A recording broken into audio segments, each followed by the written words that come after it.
Maraming artistang nakisimpatiya at pumunta para nga sa flood control scandal upang sabihin at i-voice ang kanilang nararamdaman against corruption. At makikita dito na nangunguna si Vice Ganda at iba pang celebrities ay spotted. Ganun din si Angel Locsin na matagal nang nananahimik at hindi na visible sa mga showbiz functions.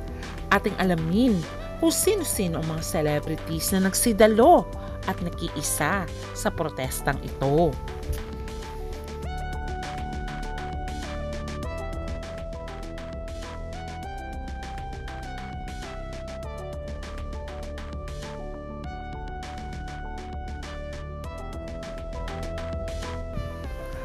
Dahil nga sa skandal sa Philippine Flood Control at ang mga nakorap na bilyon-bilyon, marami ang nakiisa para sa peaceful rally against corruption.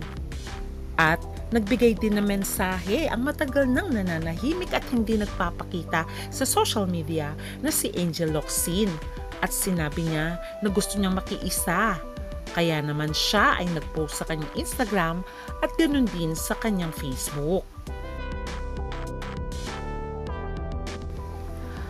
Makikita rin na umattend ang Miss Universe 2018 na si Catriona Gray, kung saan meron pa nga siyang larawan na nire-raise niya ang flag. Ito daw ay simbolo ng pakikiisa niya against corruption, na dapat daw ay managot ang may mga kasalanan at dapat ay matigil na ang korupsyon sa Pilipinas. Kaya naman si Vice Ganda ay nagsalita na sa entablado at ito ang kanyang mga sinabi. Mabuhay kayo! Yan ang pagbati natin sa isa't isa. At para sa lahat naman ng mga politiko at bahagi na ng gobyerno na nagnakaw sa atin, nagnanakaw sa atin, mga nakatingin habang may nagnanakaw sa atin, mga kasama ng mga nagnanakaw sa atin, mga alam na may nagnanakaw pero hindi nagsasalita, mga kasama ng mga nagnanakaw, mga nagtatago ng magnanakaw, isa lang ang gusto naming sabihin sa inyong lahat: patawad kay Spotted si Maris Racal na may hawak pang ice cream sa sobrang init habang sila ay nagpoprotesta against corruption. Makikita rin si Andrea Brillantes na umattend din sa rally. At mapapansin din ang mga kapuso at kapamilya na nagsanib puwersa para ipahayag ang kanilang opinyon. Pati ang social media influencer na si Ivana Alawi ay nakita din para magbigay suporta.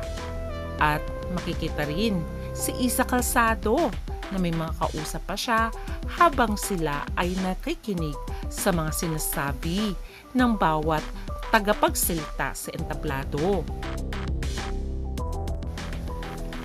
Spotted din ang magaling na artista na si Jody Santa Maria, at makikita rin doon na dumating si Julia kasama ang kanyang kapatid na si Leon Barreto. At makikita din nandyan din ang mga kapuso actors at ang anak ni Lily Monteverde na may-ari ng Regal Films. At syempre, ang nanguna nga na tagapagsalita ng mga artista ay si Meme Vice Ganda, at kasama niya ang ibang members ng It's Showtime katulad na lang ni Ann Curtis. At nandyan din of course si Donnie Pangilinan para sumuporta. At makikita nga dito si Ann na may hawak pang banner na sinasabing manindigan, lumaban at makialam. Nagpahayag din ng suporta ang kapuso primetime king na si Dingdong Dantes, kasama pa ang mga kapuso stars at si Kim Atienza. Naispatan din si Angel Aquino na nagsasalita rin sa entablado, tulad ng sinasabi ng mga artista. Dapat daw ay makialam sila dahil sila ay nagbabayad ng malaki sa tax na kanilang kinikita sa mundo ng showbiz.